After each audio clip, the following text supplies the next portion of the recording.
Good afternoon. I'll brief you today on the details as I know them to this point on the shooting that injured one of our Dallas police officers on March 14th. On the 14th, at around 12:45 a.m., Dallas police were working covert in the area of Bigelow Drive when they saw a blue Chevy Camaro, later determined to be stolen out of the city of Dallas, driving recklessly, doing donuts, and nearly hitting an unmarked police vehicle. One of the officers started to follow the Camaro, doing surveillance. A short time later, the suspects in the Camaro noticed they were being followed. In the 3200 block of Easter Avenue, the suspects crested a hill and made a U-turn.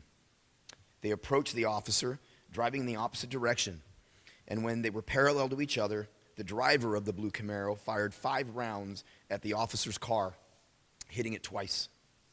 One of the rounds went into the driver's door and hit the officer in his hip. The officer did not return fire and called over the radio that he had been shot. Officers nearby responded and provided medical care for the officer until he was taken to a local hospital and underwent surgery, where he still remains hospitalized but in stable condition.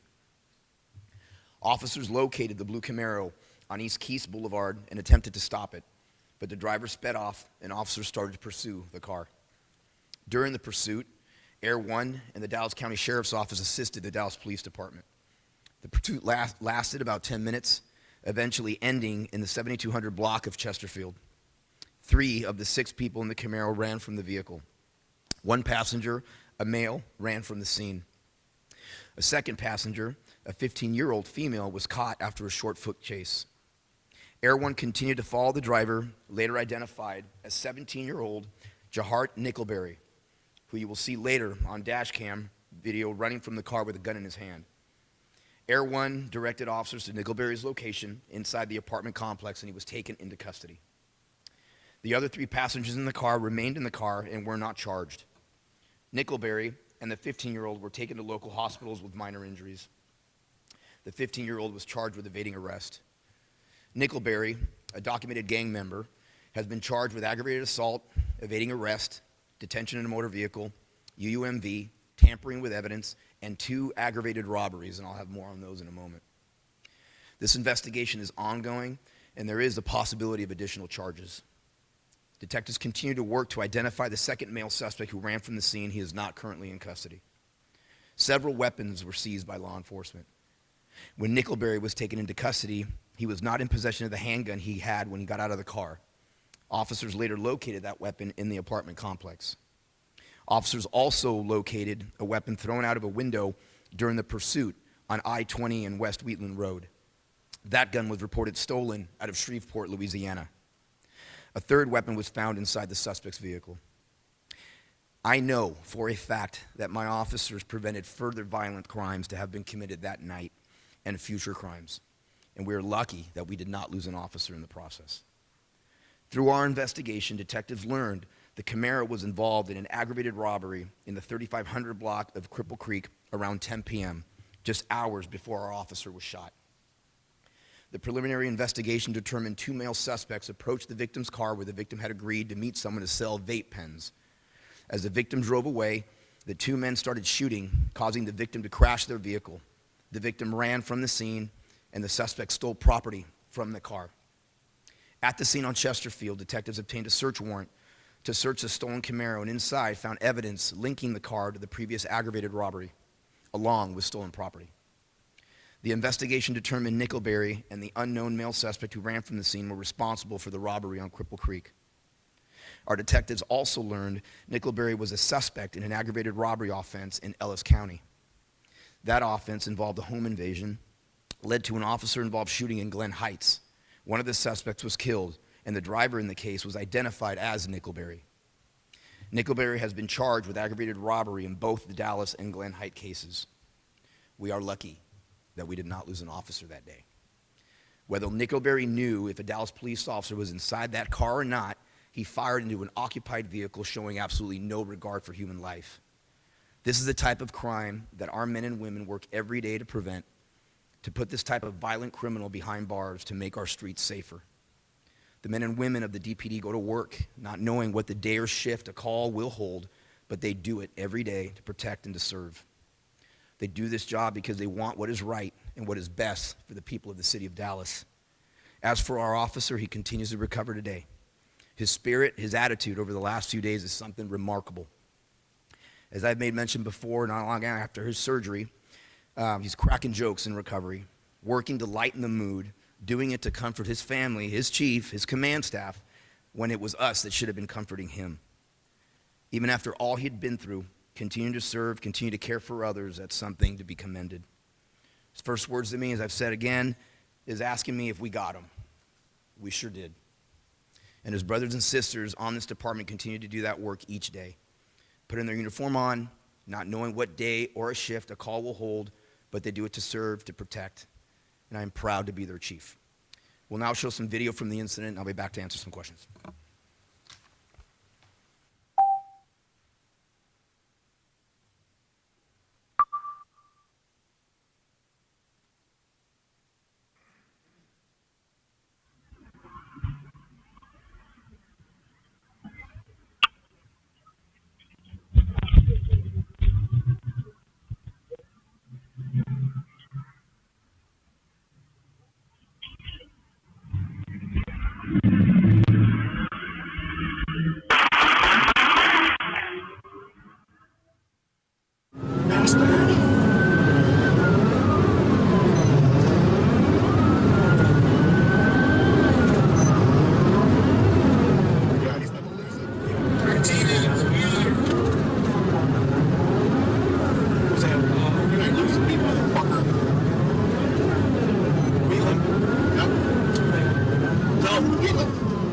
Camaro's exiting at Wheeling at 35.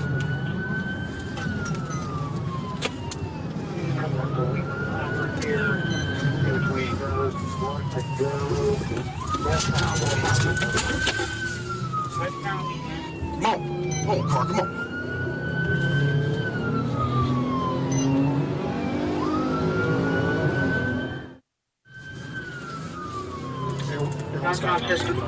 Yeah, you let everyone do it. I'm getting a different complex here. What bailing out?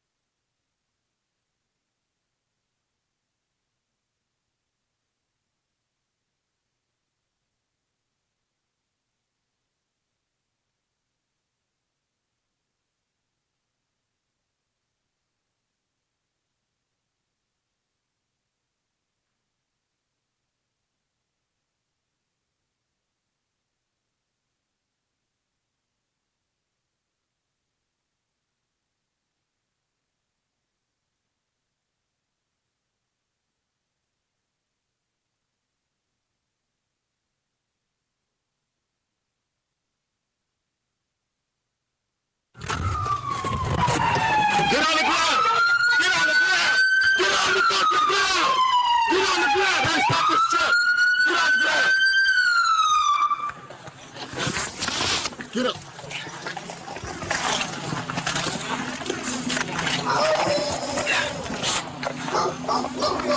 Your fucking hand.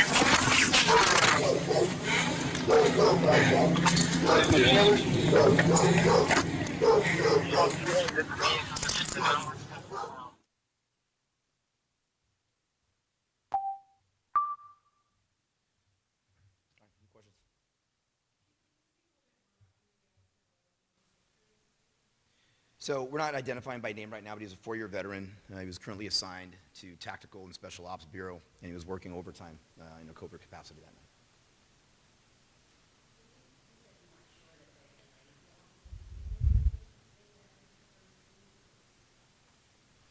You know, I don't know what the individual was thinking when he did it. Obviously, again, as I mentioned, he fired 5 times at that car. You know, our officers put their lives on the line every day. You know what, and it was an officer and not a resident of the city of Dallas. And had it not been for our officers' actions that day, there would have been a lot more violence committed by that individual that night. I really have no doubt. But as to whether or not he made them as a cop, I don't know. And I don't really know either one, whether he made him as a cop, obviously, and fired, or he fired indiscriminately at a resident of the city. Again, it's what we battle every day. I'm just very proud of all the actions that day.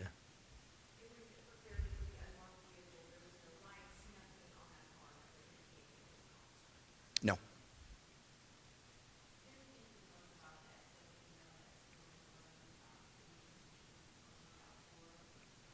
No, not really right now at this time. Obviously, our detectives are working on identifying the individual.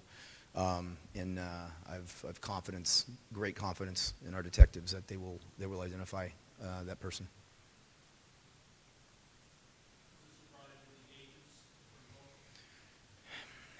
One, just the sheer violence and shooting indiscriminately a car is surprising. The ages, obviously. This individual is 17 years old. And I just read to you what he's, done thus far in his young life. It's inexcusable. And again, we're not going to stop. We're not going to stop. And so this is getting old, talking to you all and having one of my officers shot at or shot. But again, it will not deter this police department. All right, thank you.